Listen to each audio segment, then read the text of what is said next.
exactly Hegel had the right answer when he says, on the cross, it is not the God of beyond. Sorry, it is not the terrestrial representative of God who dies. It's the very God of beyond. The way I read it is the following. Again, you know, for me, the most disgusting part of traditional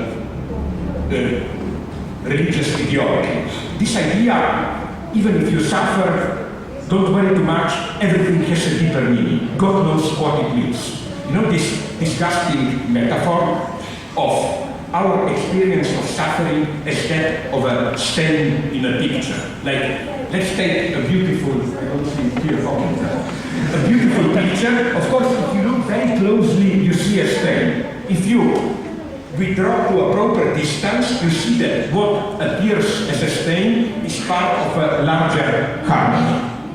But isn't it that with our 20th century experiences, and not only like, wouldn't it be a little bit cynical to say, oh, Holocaust or Stalin's Gulag, they appear only to our limited view as a stain?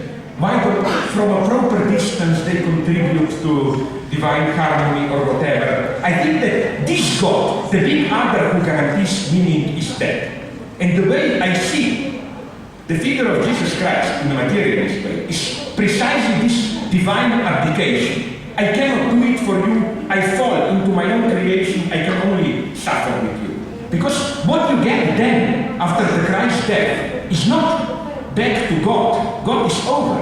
What you here, I respectively disagree with your orthodox theology, which claims, you know, this big question of provenience, that the Holy Spirit comes only from Father, not as Western Christianity claims from Father and Son. No, I claim it comes only from the Son, in the sense that when through Son the Father dies, all that remains is the Holy Spirit, which means us. To cut a long story short, the Communist Party. The Holy Spirit is our organization.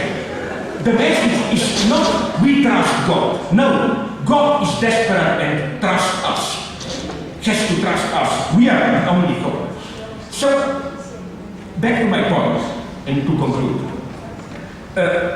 I would like to conclude, to articulate the space of theology, of ecology, with a reference to a well-known American philosopher who developed some interesting thoughts about the relationship between known and unknown.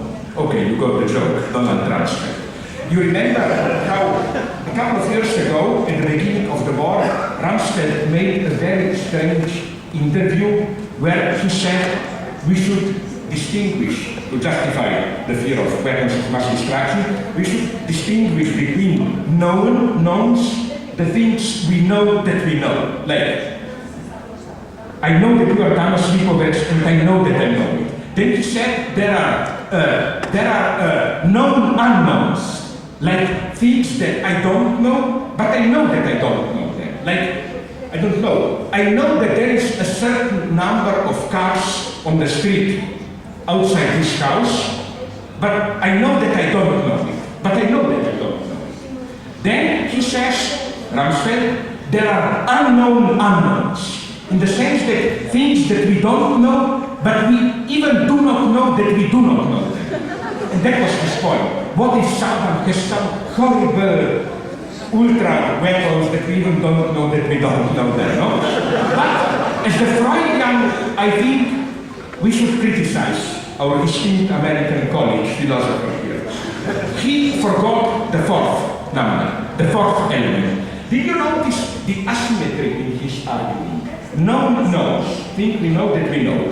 Known unknowns, things we know that we don't know. Like, I don't know how old are you or you, but maybe it's better that I don't know. But I know that I don't know it, and unknown unknowns. Unknown, things totally out. There is a fourth term missing, which is not the known unknowns, but the unknown knowns. Things we do not know that we know. This is what we call ideology. Prejudices, unconscious ideas which control us, which determine our acts, but we even do not know that we know them. Unconscious knowledge which determines our acts and we are not even aware of it. This is why, incidentally, I think the Americans are in such a deep shit in Iraq.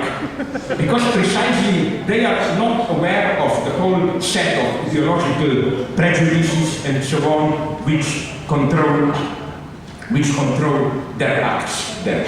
So I think, to conclude and to come back to ecology, I think that it is precisely the two dimensions which are crucial for how we mishandle ecology. On the one hand, ecology is so threatening precisely because we are dealing with unknown unknowns. The field is open, we even don't know what we don't know. We can do something, a totally unexpected result pops up and so on. On the other hand, we are deeply determined by the unknown knowns. That is to say, we are not even aware to what extent the very way we perceive ecological problematics is determined by these spontaneous ideological notions of what we understand as nature and so on, notions of which we are not even aware. So, my result is then that there is no easy way out. I'm not proposing a simple solution to ecological crisis. And frankly, I don't even think that this is a duty of me as a philosopher.